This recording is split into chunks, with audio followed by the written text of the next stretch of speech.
Stanford University.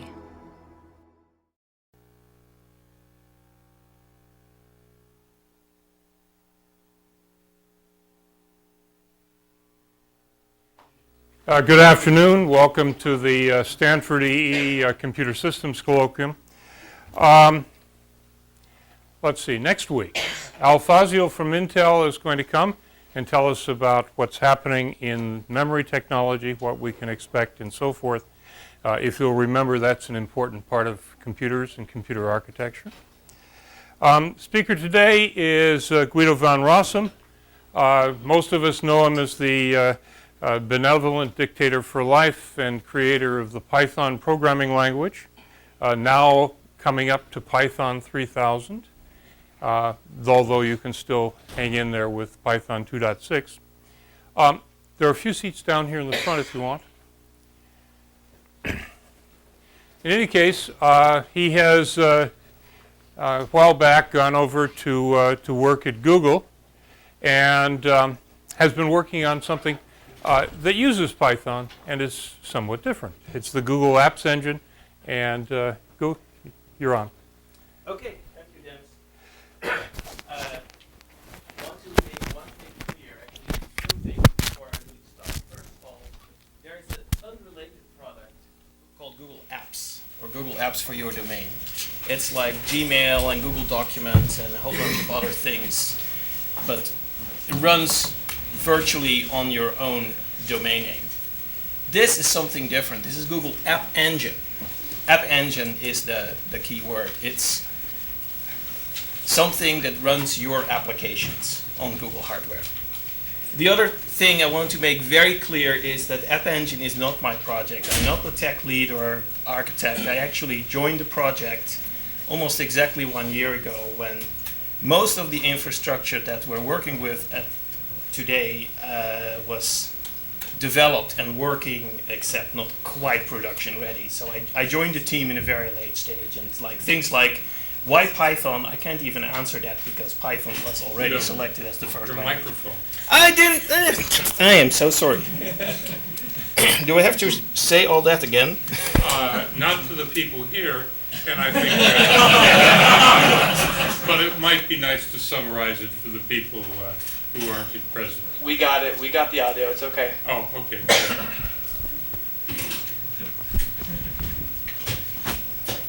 There we go. Okay. Is this any better, audio people? Thanks. Okay, so App Engine is a great project that I joined after it had already been invented by a couple of people who are even smarter than I am. So what is App Engine? Well, I could say if you don't already know, you must have been living under a rock for the last 6 months, but that's sort of a very Google-centric view. We actually get to explain it a lot. App Engine runs web applications, that is dynamic web applications, things that sort of dynamically generate stuff like HTML and collect data from the user and store that in a database and play that back to other users, that kind of stuff.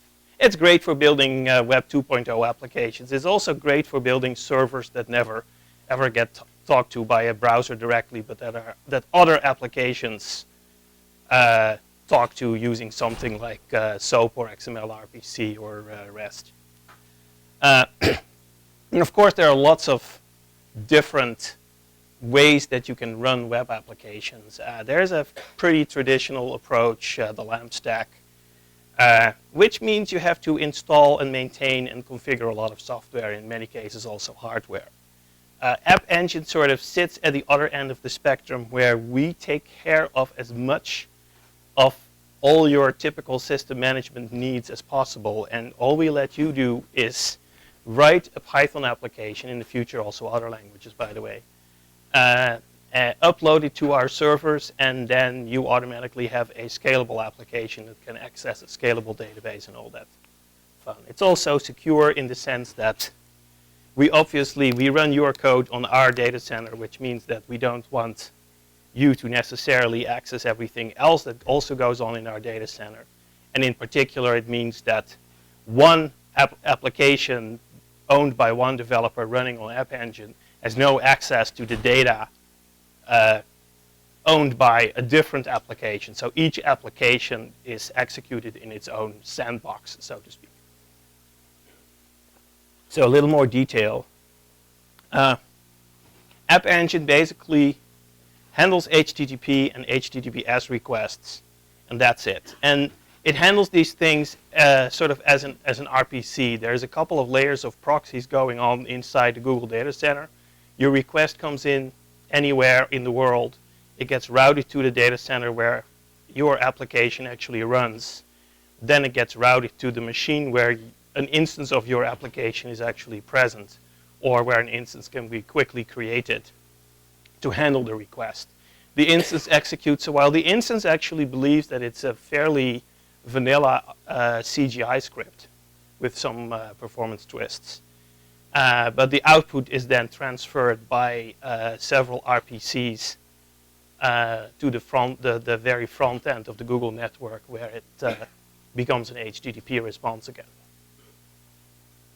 This works well for regular web applications and for all sorts of Ajax-like thingies. The only thing that is limited by this approach is applications that sort of hang on to an HTTP connection and maybe give you a result when something interesting happens in the next 60 seconds.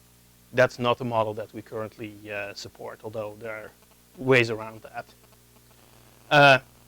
You have to configure your application. The configuration is absolutely dead simple. I'll show you a minimal configuration file at some point later. And the other thing that's very important, this is very googly because we also want to use this tool for our internal deployment of small and medium-sized applications at the moment, where medium size is Google medium size. It's built to scale. If you write your app properly, it will scale to hundreds and hundreds of QPS, queries per second, eventually probably beyond that once we have sufficient server capacity. It also, and this is just as important, it scales to hundreds of thousands of applications sharing the same set of resources.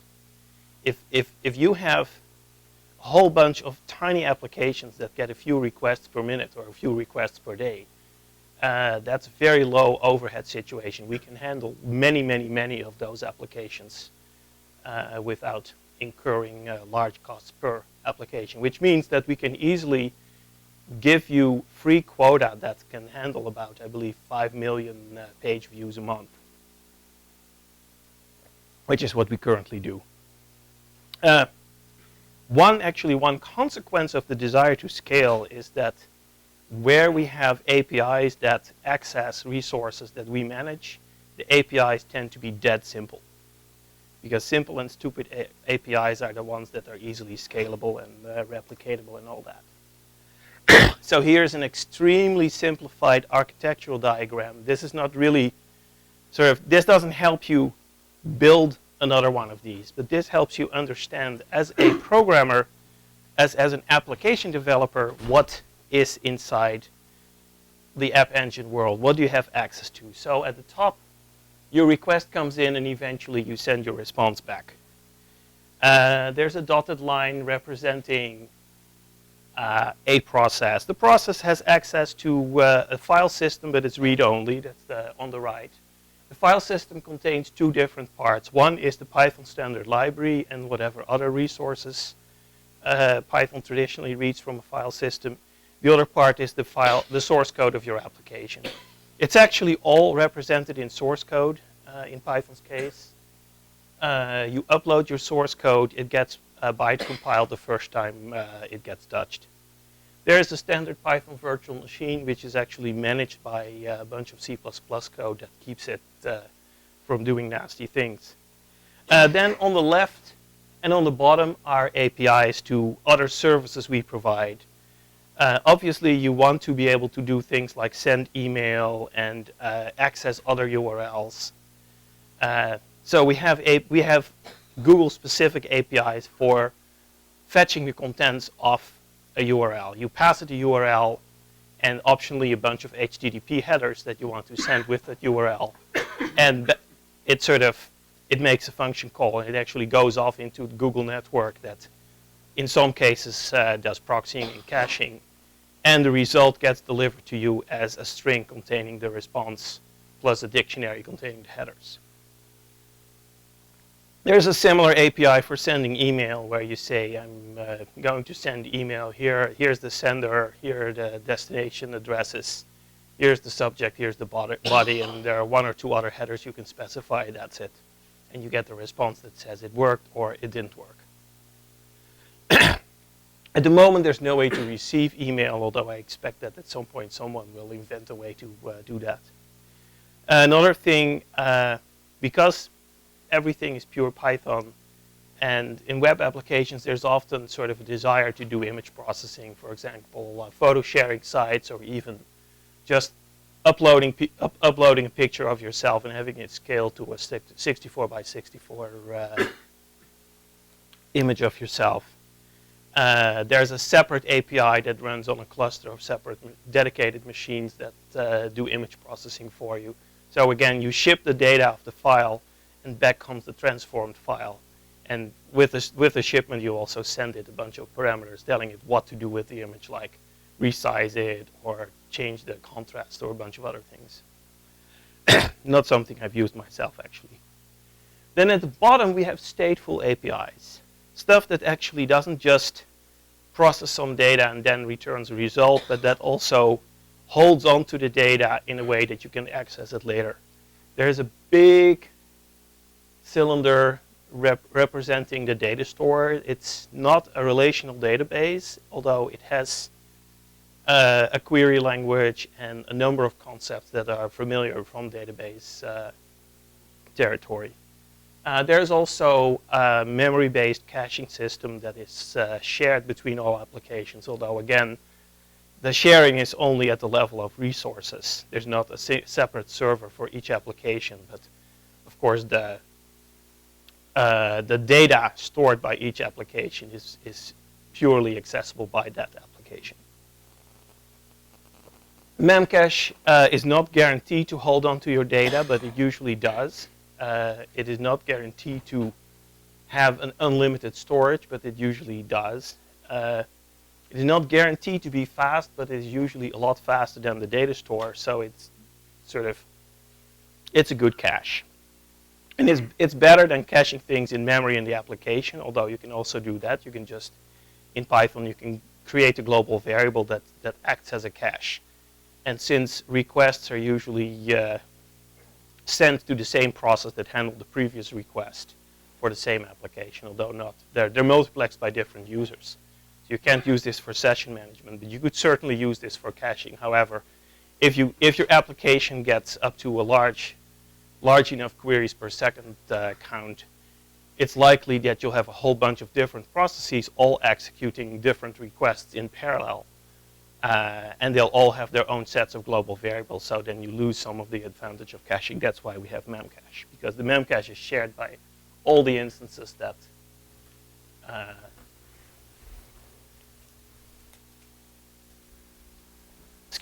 that are executing code for the same application. So again, a bit about scaling. There's obviously there's a gradual scale, but there's a very long tail of applications that don't have a lot of use, but they're interesting. Maybe it's someone's demo, maybe it's something that is still under development, maybe it's just a useful application used by 10 or 200 users. There are also applications that have lots of success. We have one application that is I forget what the number, but I think we have something like several million requests per day. 12. Might well, I think that's a number I remember. It's on the line. Yeah. Yeah, Ryan is on my team, and he was on the team long before I was there. So we want to scale all the way from these sort of long tail applications to the high usage, high QPS applications. And we do that by sort of very gradually scheduling. I'll get into a little more detail in a bit. Basically, lots of applications can run on one physical host, one CPU or one multi-core machine.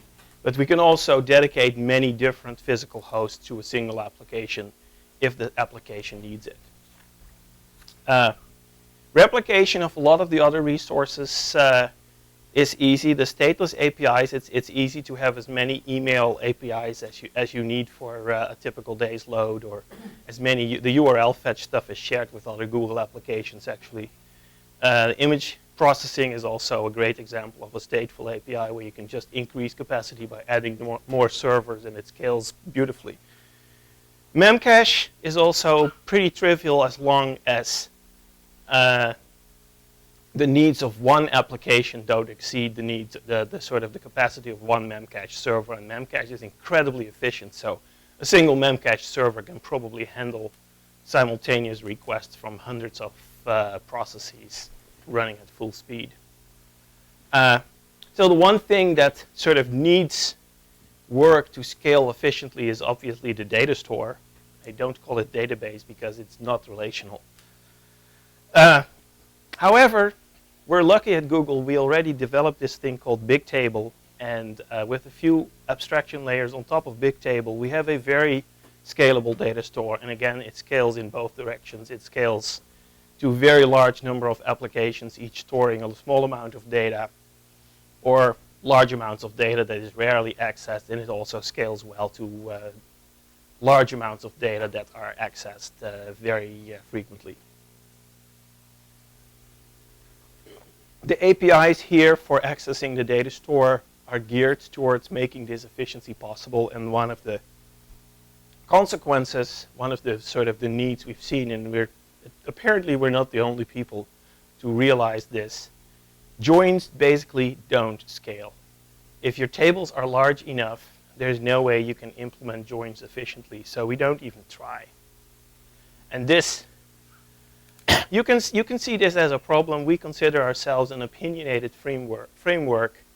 We recognize that joins in general don't scale, and we encourage you to find other ways. And there are quite a few ways around the needs for most joins. And sort of the typical solution is what all sort of really successful websites that scale to 20 million users or whatever have had to invent for themselves anyway, which is replication and denormalization of data, and sort of making sure that the stuff that you access a lot is available cheaply to many different servers at once.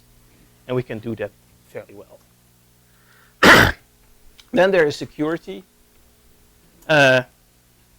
Basically, we're trying to keep the bad guys from breaking out of their app into your app. One of the things we do is we constrain what you can ask the operating system to do for you. We will not allow you to create new processes, threads, dynamically load new code into memory. We don't allow you to create file descriptors that reference sockets. We don't let you write the file system, not at all. The only mutable storage you have is the data store and Memcache. And the only sort of, if you need persistency, the data store is your only option. Which makes it easy because it's one solution fits all.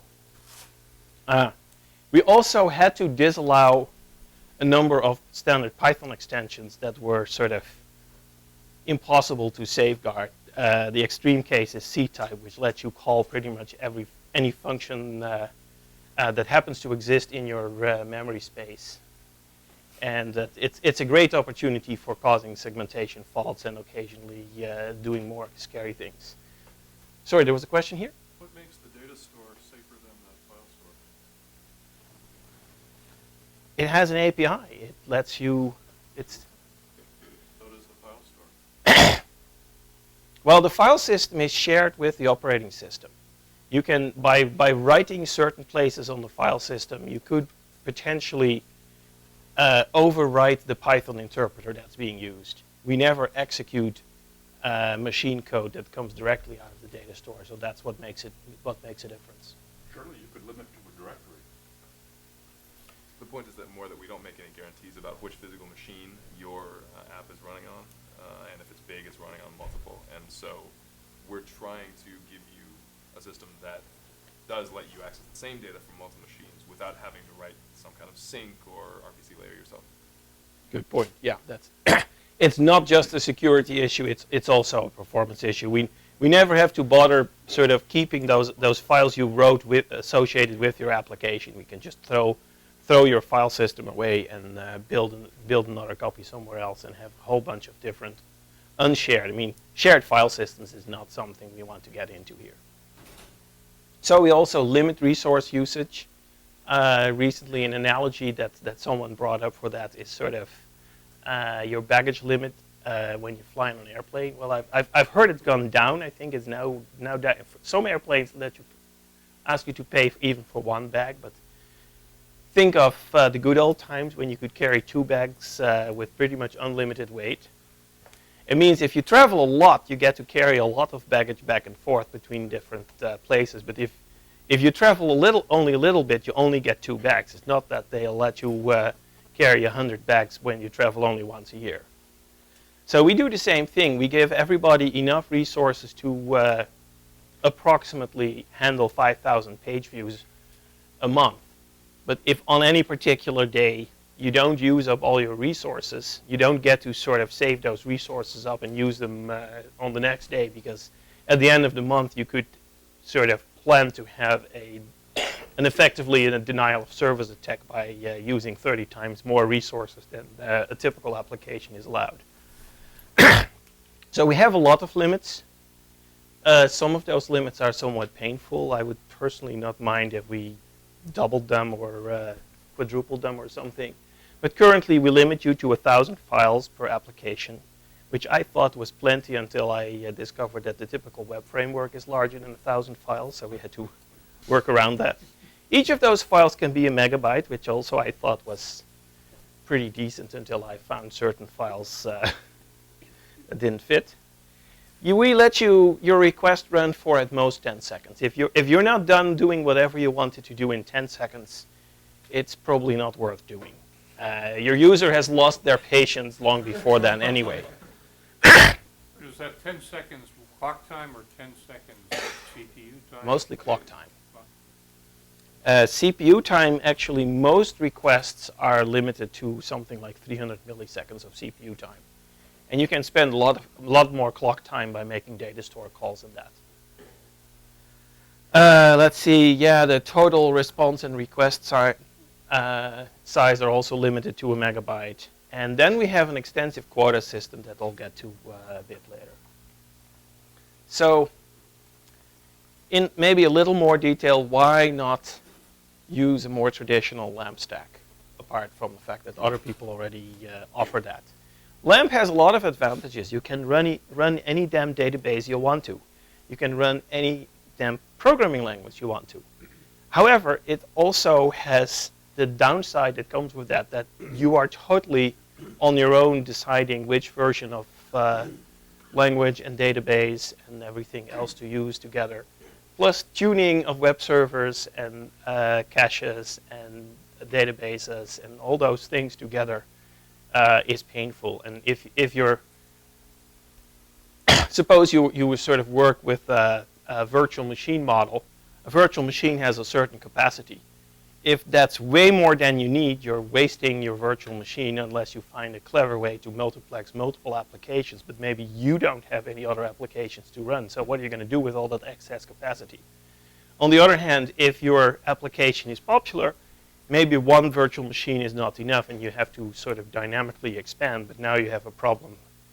You have to sort of dedicate one machine to running the data store, the database, and another machine to running your web server, several other machines. So now you get to sort of do all the configuration management for scaling your application yourself.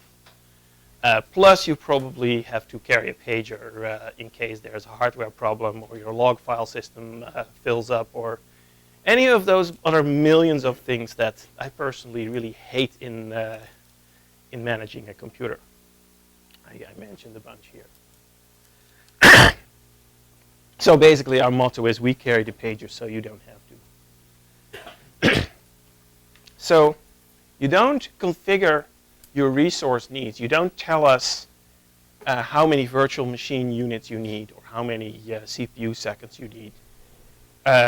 One of our CPUs can handle a large number of requests. I don't know if it's like 50 or 100 or 500, but it can, and obviously that depends on the application as well. But even if each request went to a different application, each application is represented by a different process that has already been pre-created on that host.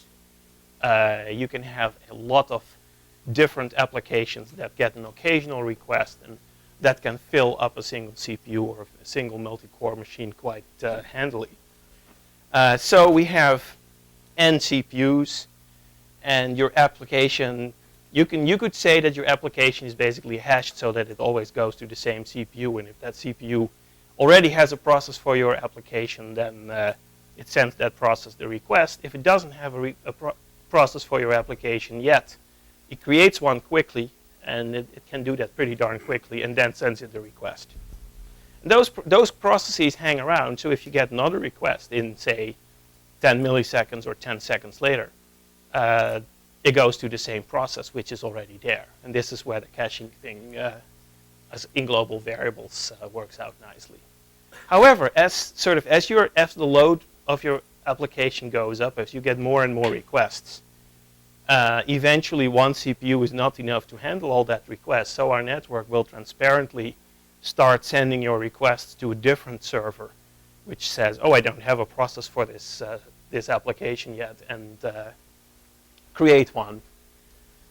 And now you have two machines serving requests for your application, and that can scale up to however many hosts are needed. So it's possible that some hosts are completely saturated handling requests for one particular application, if that's a high volume application. Creating a new process for an application is very, very quickly, because we basically we create a model process which contains a Python interpreter and imports 3/4 of the Python standard library, say. So everything's in memory. And then we fork that. We actually fork a whole bunch of those and put them in a queue. And when a new process is needed, we just pull one of those blank processes that are already pre-initialized with the Python standard library loaded, and we bind it to an application, which means load the code of the application, basically import the main module of the application, and handles the request.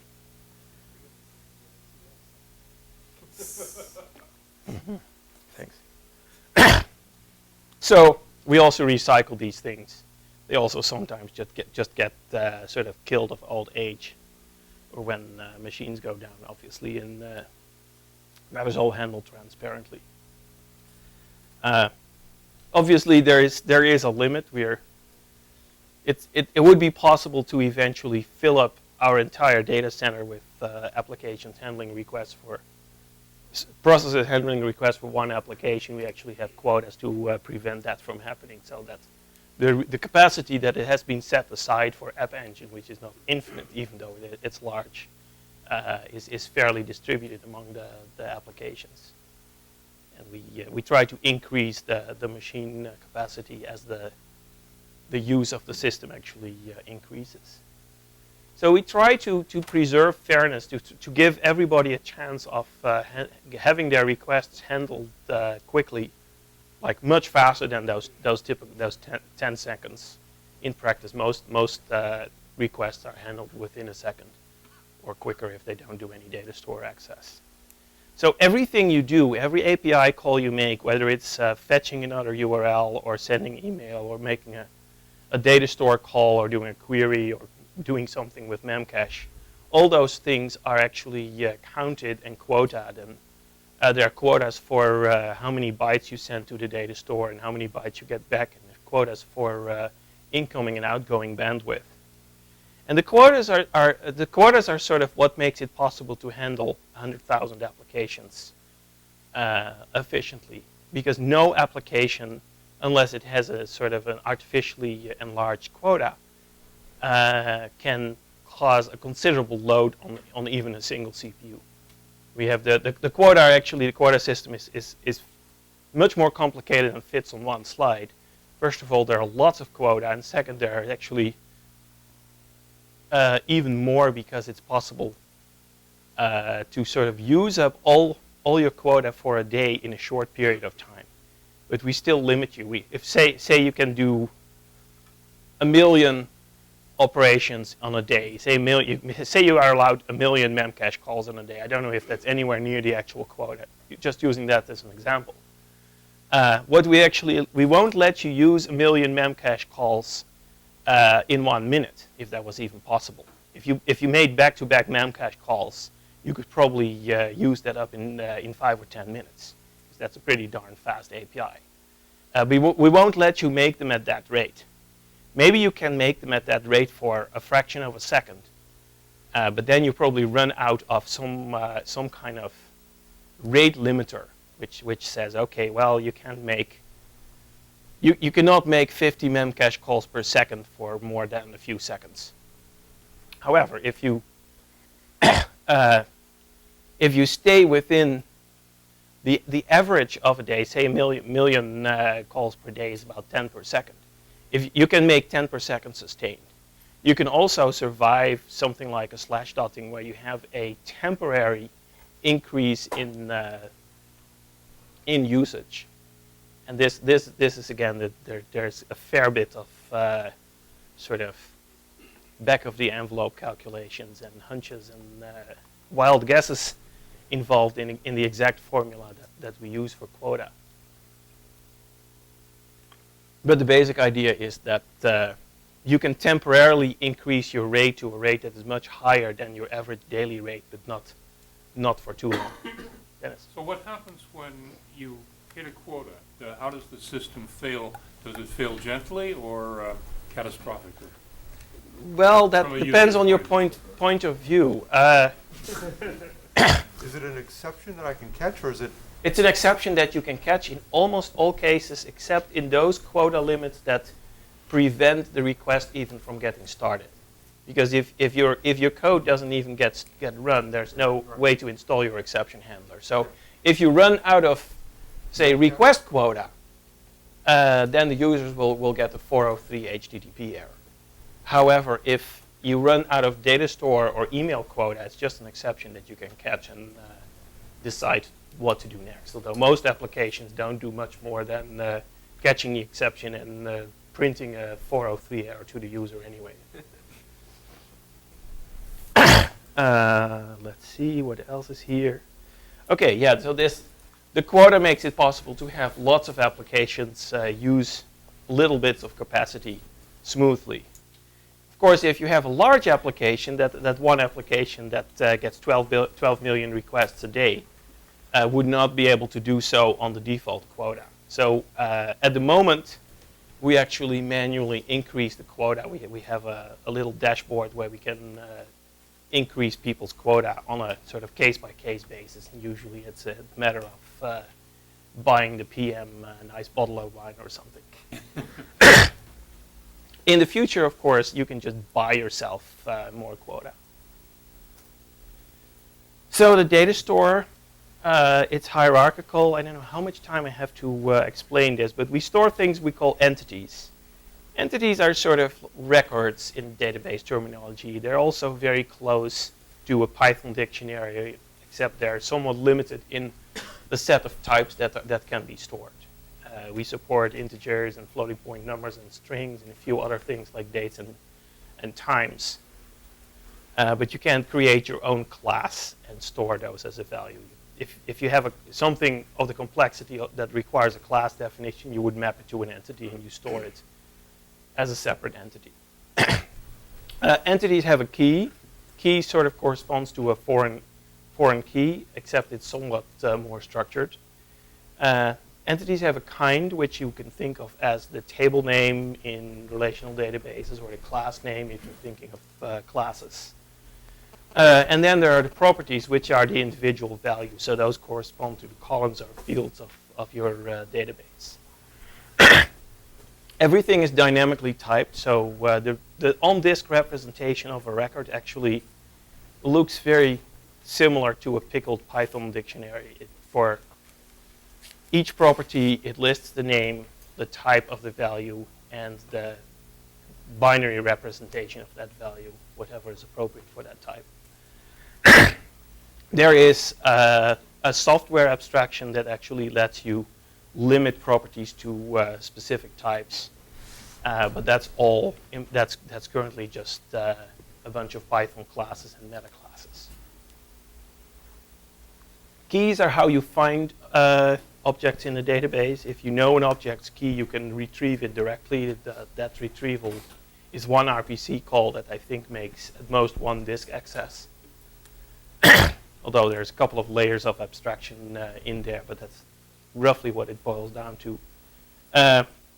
You can also assign the key yourself, in which case it's called a name. It's not an integer. Then the hierarchical part is where an object can actually have a parent, which means that its key contains a parent piece. And a parent itself can have a parent. So the full key of an object can potentially be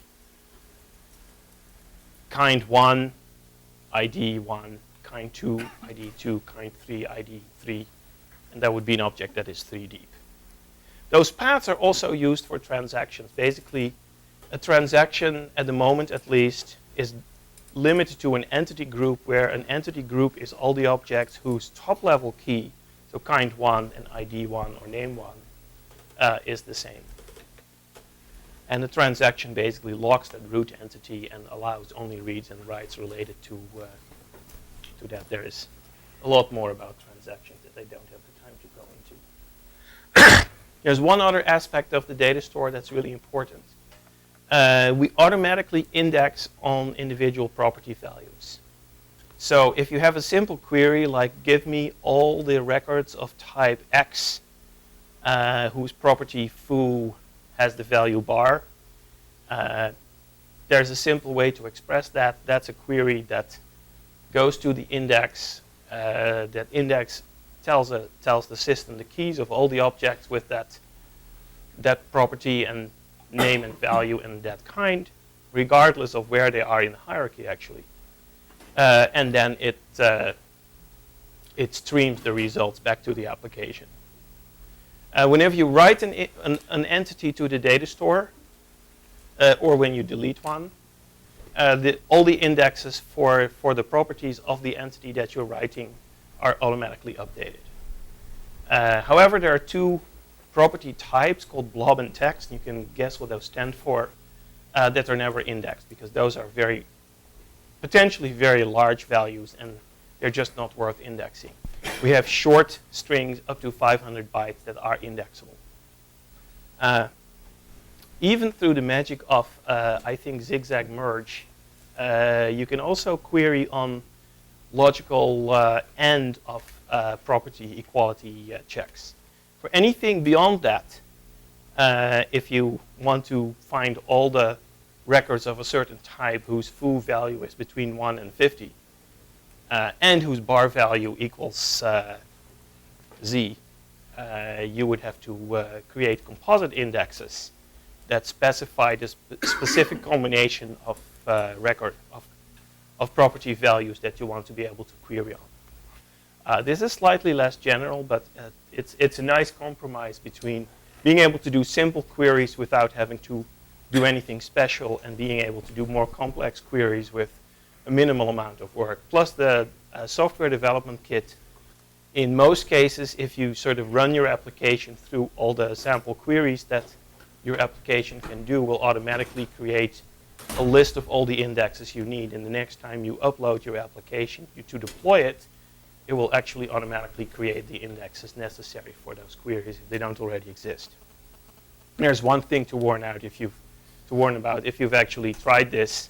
You may have found that if you add an index, it takes a while before that index comes online.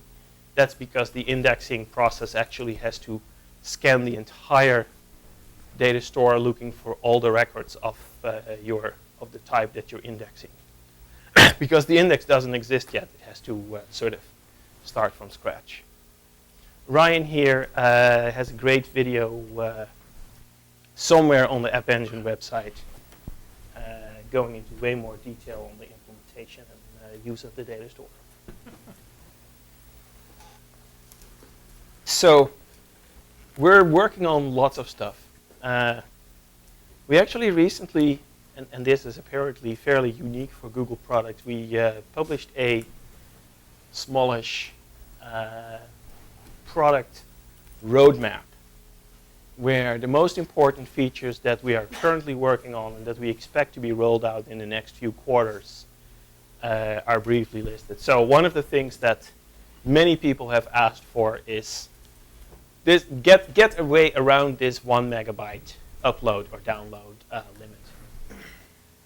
There are very good reasons to constrain apps in most cases to small requests and responses, because given that these things actually pass through RPCs internally in our system, those RPCs would become prohibitively slow if the requests were very large. And streaming is not an option because of the way the system is architected. But we'll have a separate way of storing much larger things in the order of gigabytes. So you can actually write a video management application in App Engine. Another thing that people have been asking for a lot is import and export of your data store content. If you have a existing large data set, it's currently somewhat painful to get that data loaded into your data store, in part because you have to make lots of little requests to do it. There's a bulk loader, but the current generation bulk loader isn't great. We have someone working on a much better bulk loader, and also a bulk downloader is planned. Big feature that I already mentioned, pay-as-you-go billing. Give us your credit card number, and this is all done through Google Checkout, and tell us a limit on how much you want to spend per day, and we'll make sure that you have that much in terms of resources available. So I lied a little bit when I said you don't have to tell us how much you need in terms of resources. Like, you don't have to tell us how many virtual machine images you want, or how many gigabytes of disk space you expect to be using. But we will let you sort of roughly approximate that in dollar figures, and the pricing will be pretty competitive. Yes, we are working on more languages, even though currently the only supported language is Python. There's only a tiny piece of the whole system that is actually Python specific. Current SDK is Python specific. The current sort of application side libraries are Python specific because it's all written in Python. But all the architecture, the whole data store, all the architecture having to do with scaling, memcache, image API, all those things are completely language agnostic. And we'll be able to reuse that with many other languages. We're also working on, is Dave Borowitz here? Hey, Dave. Hi, Guido. Yeah, so the uptime monitoring side will get online one of these days. So you'll be able to tell in glorious detail what the latency and a whole bunch of other measurements of the system were. And we actually provide access to our internal monitoring tools, not directly, but the data collected by our internal monitoring tools. So we'll show you the real data that we measure, and we measure a lot. Because a lot of the management of a system like this is actually the secret sauce is monitoring, basically. Making sure that all the wheels are in motion and everything works with a minimal amount of friction. And we'll give you a lot of information about how fast was the data store over time. We'll show you graphs. You can tell exactly that it was slow this morning between 3 and 5 and things like that. That's a really nice thing that will happen. Another thing that people have been asking for a lot, and it's a little farther off, I don't think it's even on the roadmap, is offline processing. You'll be able to schedule sort of automatic background jobs, and they'll be able to run much longer probably than the current 10-second runtime limit. But they'll also run with lower priority. So you can do like your hourly or daily roll-ups of your database, all sorts of things, clean up, garbage collection algorithms if you want to. All those things can run on this system as long as you pay for it. And because we're using a very agile development process, we're actually not telling you exactly when things are happening. Yes? So part of the great promise of cloud computing is that when you do get slash dotted, it'll be okay. It sounds like you've gone to great lengths to make sure that if you do get slash dotted in Europe or whatever, and you're sleeping, you're CITL 403 because of all the many quotas you've put in place. How does that work out? I mean, The right approach is probably to be a little bit prepared and have a budget.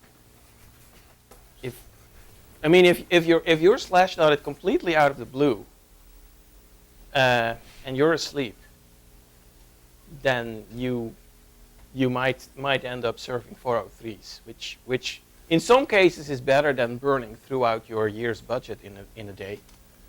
On the other hand, if you're aware that this might happen, you can sort of feed the meter ahead of time. Or if it's in progress, usually these things have a certain ramp-up time. The problem is not that suddenly your QPS goes from 0 to 100. The problem is that within 2 hours it goes from 0 to 100. That will give you time to fill the meter. Only if you're watching, yeah, unless it tells your you. way. Not necessarily. So to be clear, an app on App Engine right now with the free quotas, as long as it's moderately efficient, will sustain a moderate slash dotting. There is a buffer. There is definitely a buffer that will sort of kick in for the first, I don't know, half hour or so. Yeah. So you have some time. Yep. Will it tell me that I'm about to hit my limit? Like send me mail? Because unless I'm watching, I'm not going to know. It doesn't do that yet. It's a frequently asked There's no feature. log, like most servers or web apps, to send you a page because it kind of defeats the process for people who are testing apps on your systems. They can't buy the resources on your system now to be able to be, and they can't see your monitoring to see it's going to happen. They can't even set up a cache later and cluster out and do what most people do when they get slosh dotted, they get TechCrunch and they get slammed. So are you going to offer any type of option on that? Even a thing where you're monitoring it and you contact us on that? Because it kind of makes it hard to use it.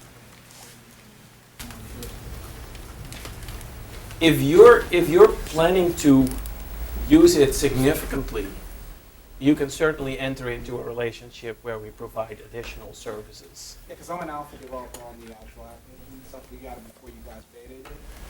With the SV web builders, we're doing a distributed rendering network. We want to kind of test out it using Python. And the CMS is not on your server, but we want to kind of use it as a way of spawning instances that we can do as HTML5 web app instances out of your network. So we just want to use the inbound one to kind of let you guys kind of spawn out, and then we'll just replicate it and send data in as a backup kind of cloud. And we have our own cloud on the front side of our users who are all shared. So we're just trying to see if, now I have two other questions with that. What speed is fast? You said like 10 milliseconds, that's dog slow. I'm a network guy, that's dog slow. And if you want to do something like really fast, you need sub-millisecond stuff. For what? For, let's see, Which operation? mobile use and stuff, because most of the mobile users right now, which you guys know, are coming off. Sorry, what operation do you expect to be under a Okay. millisecond? Yeah, so this is the problem with that. If it's 10 milliseconds on your server, on the edge I'm looking at 100 to 3 to 5, really about a second or two. So if I'm doing transactions there on mobile devices, specifically SMS, with a value of $1 to $10 each, it's not okay if it's going to be a single guy. That's correct. Especially if it's purchases, or if it's trading, or if it's any real world value transactions. So that latency is kind of so. Let's Sounds like talk something might about be- that offline. Yeah, I exactly. don't have enough understanding of your exact application to give you a hint. Yes? You mentioned the hard part of this scaling up comes when you have to replicate the data store. And all the other scaling stuff is fairly straightforward. You know, Just add more machines. Memcache is multiple shards. Scheduling is running multiple instances, multiple machines. But the place where it gets tough is the point where you say, oh no, now the data store is being hit so hard that we have to make copies of it. How does that work? Sure. So usually, it's very rare that we see. So the data store is based on Bigtable, which splits your data into tablets, and it's very rare that we see tablets that get so hot that a single tablet can't serve the requests. Things are cached in memory, so it's more a question of getting the tablet to be the right size and have the right data on it. Much of the heavy lifting is done by Bigtable, and we have a full research paper on that, so that you can go look at that. We do a fair amount of extra work on top of it, but a lot of that heavy lifting is done by Bigtable, and it's very smart.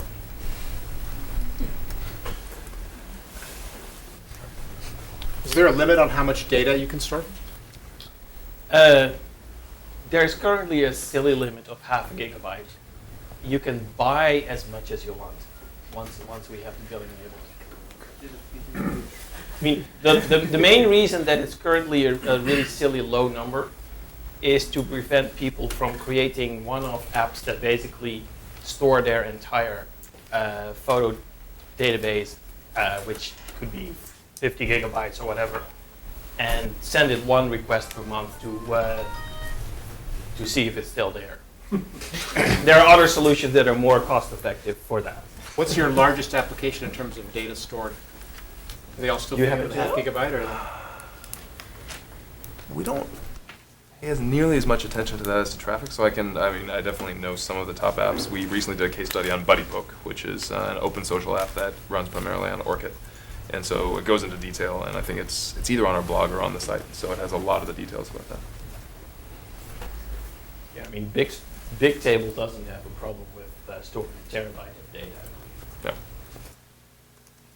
Yes? A couple of questions on the security and quota slides that came up somewhere around the center. So limits like the number of files, the number of files in the file system, which was for security, and then the quota of a very high level quota of number of requests per second. Is it really necessary to have something at high level, right? So for example, with respect to number of files per file system. So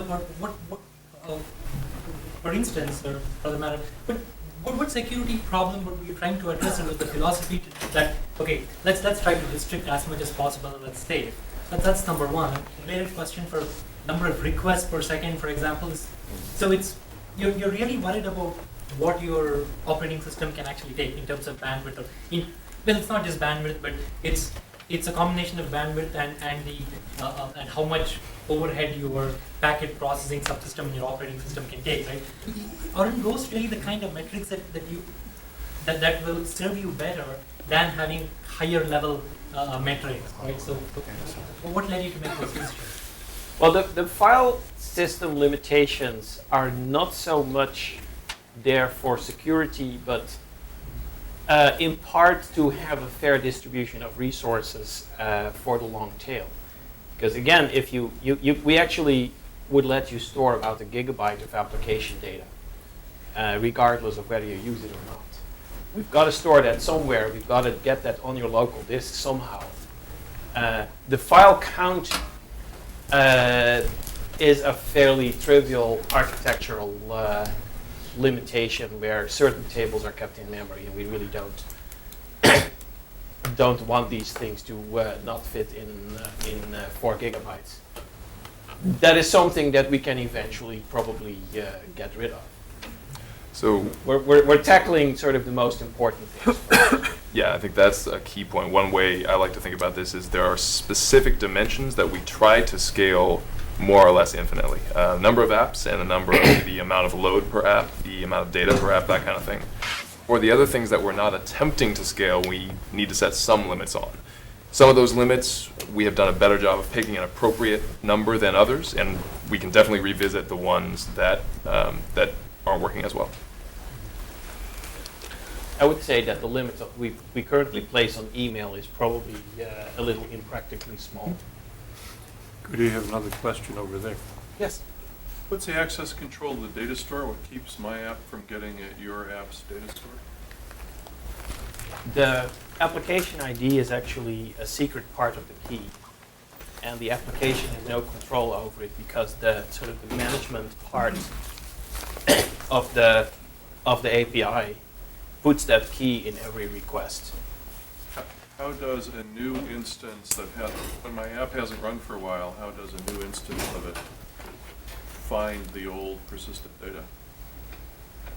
The application's key is a unique string. So the application knows its own key, and the management system knows the key. So we just go to the data, we just ask Bigtable, get the records with this, the application key part equal to this. How do you handle sharing across multiple instances of the same application? In particular, for the locking you described, is that done manually or automatically? And what's the relationship to Megastore? Megastore is one of the things we use for implementation. Locking is done through transactions. And the only level of detailed description that I can give is that the locking happens at the level of the top level key of the objects involved. Locking is actually kind of,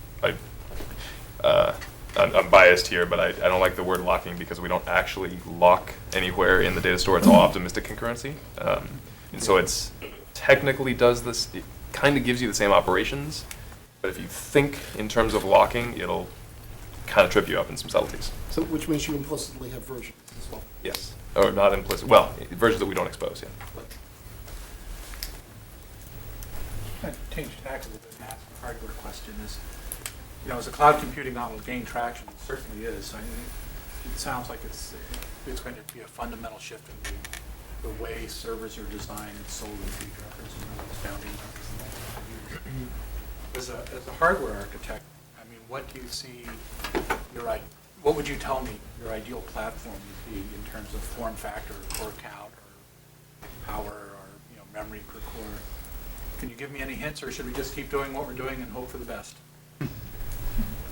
Boy, that's no, that definitely is more abstraction layers away from what I normally think about. I don't know if Ryan has much intuition there. Yeah, I can give you one. Some of the newer CPUs have hardware assists for virtualization.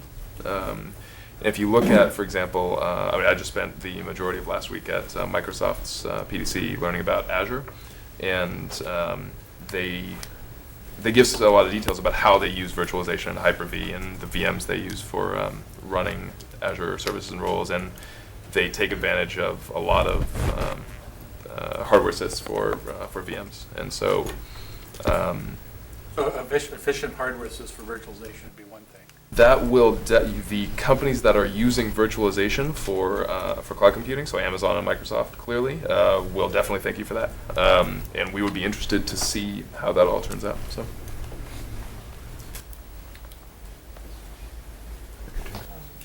One of the big differences between your approach and the S3 approach is that S3 gives me several layers of abstraction, and that they give me like a machine instance layer of abstraction, and then they begin to provide me their database and various other services. You guys have definitely chose to give me very high level constrained abstraction and not expose the lower levels like Bigtable and things like that. So I am interested in that design decision, considering that I would guess that the higher paying customers would want more control and a lower level abstraction.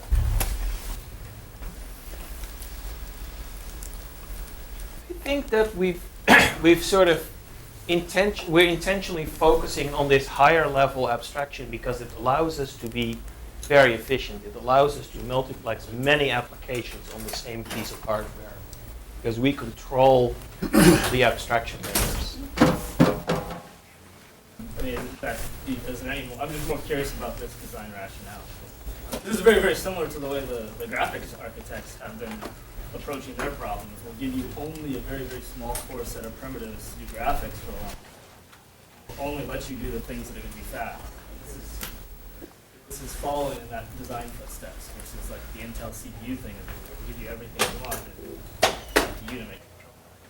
The only thing I can say is that this kind of approach has worked well in general inside Google. We've scaled to very large levels by using higher level abstractions, I would say, than virtual machines as the unit of distribution of applications. would you say this is intended then mostly for lots of small applications in the same ways that Google search made it possible for very small people to have their words that were used on a very small scale, and you make a lot of money in nickel and dime at a time, as opposed to a few people that have enormous applications? If you have an enormous application, you're better off using a service where you have more control over the machines and stuff like that. We're probably biased towards small and medium-sized applications. I would like to think that we actually do quite well, relatively speaking, scaling up as well. But we want to include that long tail of small applications and serve them really well, because those are the places where the innovation happens, and it's you can never tell quite when a particular Web 2.5 application suddenly becomes successful. And so we would like to have lots of people, to give lots of people the opportunity of playing with this and building an application and seeing how it works and actually running it, and with very minimal overhead. And they'll be able to scale quite well. I would say that by the time you reach something of the scale of Gmail, currently our infrastructure would not be able to handle that. But there's a lot of smaller things at Google that actually run well. I mean, one of the things we had to fight over internally was keep internal Google engineers from filling our servers with Google applications, leaving no room for external developers trying it out. We have about 15 more minutes. I think we've actually really moved into a question section, but how you allocate that time is up to you. I have a little bit of source code with me that I can show. This shows you a little. Is that readable? I think the font size I picked is fairly reasonable. I wrote code with no comments because it's Python. I import a bunch of APIs. Here is a class definition which actually employs a small declarative language implemented on top of Python that sort of defines a schema. It says we have a class shout, and the db.model base class is all the magic you need. And this defines an entity kind, and the kind is the string shout. And it has 3 properties, and this is an additional set of constraints that the library imposes, even though the data store doesn't care. The data store doesn't care if some of your properties with the name what are strings, and others are numbers, and others are dates. The library, however, enforces what most applications find useful, which is I always have a what, I always have a who, I always have a when, and they're of these types. What is a string? Who is a user property, which is an object that represents a logged-in user. We use the Google account ID for that. And then there's a date time, which stores a timestamp in UCS. So this defines entities, and this just has a bunch of methods to, for example, access the key, save it into the data store, and do queries on it. Then the next class is, this uses a little bit of the web framework. There's an internal web framework named Web App, although we also support Django and, at least in theory, other web frameworks. You define a method get that handles get requests. You also define a method post that handles post requests. And the only sort of stuff that's happening in the get request is that it puts a bunch of key value pairs in the Python dictionary and passes that to the template of the render function, which takes a template name and a set of dictionary of values. I'll show the source code for the template. This is HTML with a bunch of weird stuff inside, which is actually just a Django templating language. Going back to the main application, so there's because we inherit from webapp.requestHandler, we have itself has an inherited attribute response, which is the response object, which has an attribute out, which is a file. It's actually a C string IO instance to which you write the expanded template, and that's all you have to do. It automatically returns a 200 status if you don't say anything. So you can set the status, of course, if you want to. Then there's post, which gets the input, the form input. It self.request is an object representing the incoming request. It we ask for a field named shout, which comes from the form. Let's see. There it is. Input type text named shout. What we do if there's actually some data in that field, we create an instance of this shout class. We use keyword parameters to tell it what the values are. Notice that we specify what from the form, we specify who from the current user, which could be none actually if nobody's logged in. And the when is automatically filled in because it's still here on the screen. It had auto now add equals true. And that means it's sort of a magical property that automatically gets set to the current time when you first create the instance. Boot stores it in the data store. When that function returns, it's actually persisted. And then we actually just redirect back to the one URL that we support. Here's our entire mapping of URLs to handlers. It's a list of tuples. In this particular application, there's only one. And here's a little bit of boilerplate that uses the Python WSGI standard to run your application. The configuration, I promised that simple configuration. So there are 4 things you have to tell the system about your application. You give it a name. That name you have to actually allocate it through the administration interface. You give your application a version that's your string to set. I pick one, but it could use any string, foobar, Guido. Then you pick your runtime language. Currently, there's only one choice. And you pick your API version. Currently, there's also only one choice. This lets us evolve the library API in an incompatible way. If we decide that we have a much better idea of doing the data store API and we change everything in a backwards incompatible way, we can't just install the new library and let every application break until they fix their code. So we will eventually offer multiple API versions, and people can sort of set which API version they use. The rest of the configuration is URL map. This application, because it uses the web app frame, is very simple. It says just give everything to the main script, but if you want to, you can direct different URL patterns to different scripts. And each script, if you want to be sort of simple and stupid, each script can be its own self-contained CGI script. There's one performance trick. If you define a function named main and you call it like this, and subsequent requests don't actually execute the source code of the script each time, but they just import this module again and call the main function. Okay, so since this is supposed to be a demo, let me run it. I already started the application. Let's see what the logs say so far. I did a few things. Looks like it's running. Let's browse. I already started one. Here it is. So I can type something. Okay, this comes out of the template. You can, of course, format your data better. I can log in. Now, since this is the test version, this is not the real login screen. It doesn't ask me for a password or anything. Now it knows I'm logged in as test.example.com. I could have picked a different name. And now it actually knows that I entered this. So I can log out and it will still know that test said this thing.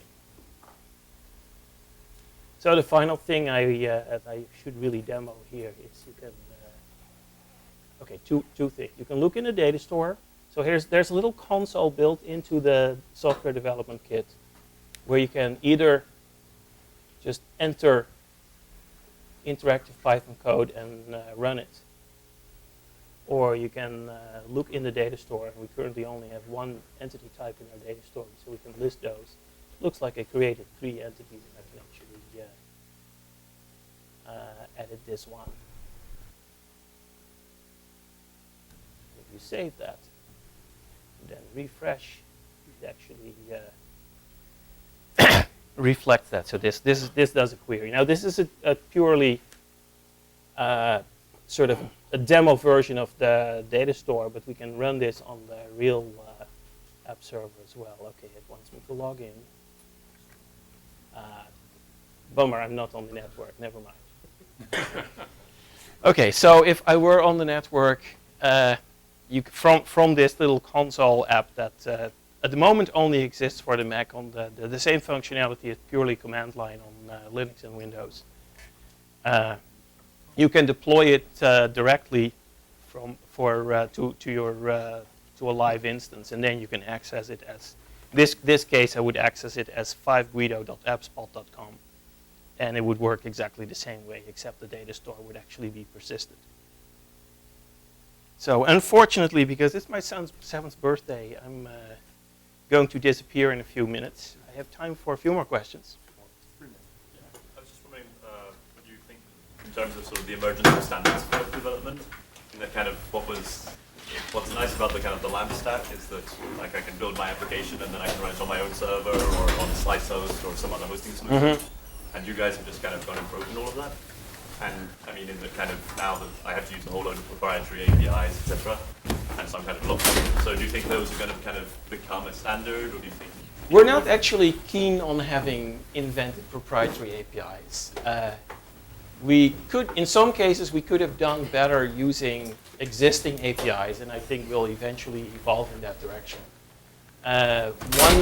One way to sort of answer the logging question is that it's not actually that hard to re-implement these APIs on top of suitable other libraries. There's something called CouchDB, which is a database with a somewhat similar set of properties, and we already have someone working in their spare time on mapping our data store API to CouchDB.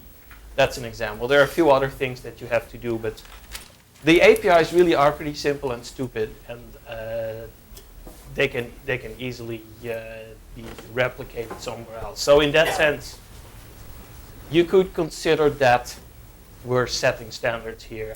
It's a pretty minimal set of things you have to provide, actually.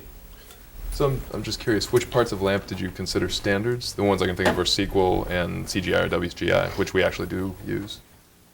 I was just thinking, I mean, so like the point of LAMP is like you can use kind of Python or Ruby or any other framework, and everything plugs into MySQL or kind of similar databases. Like there's a set of common tools which have emerged, sure, and which everything works with. And yeah. I can write checks to people other than you guys. Yeah, so I'd say, give us 10 to 20 years, and there will be a similar set of tools that have grown up just like they did with LAMP.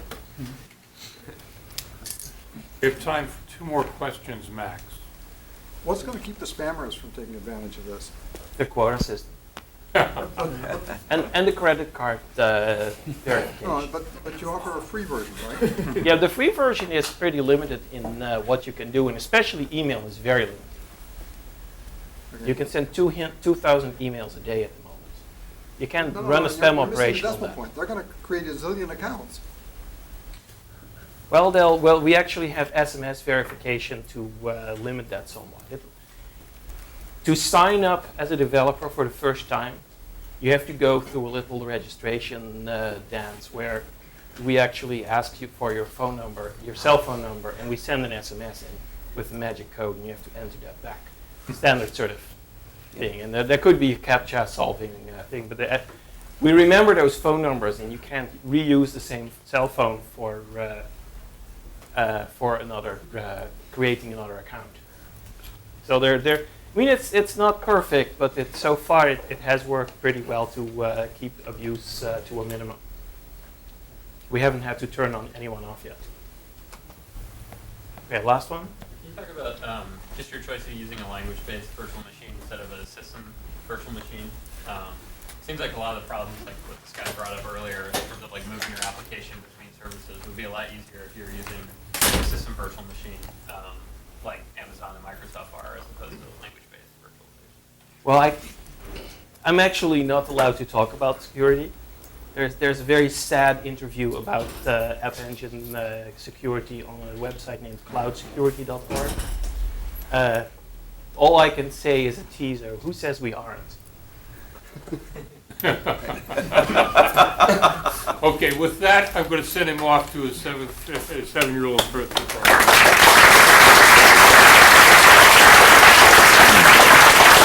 Thanks.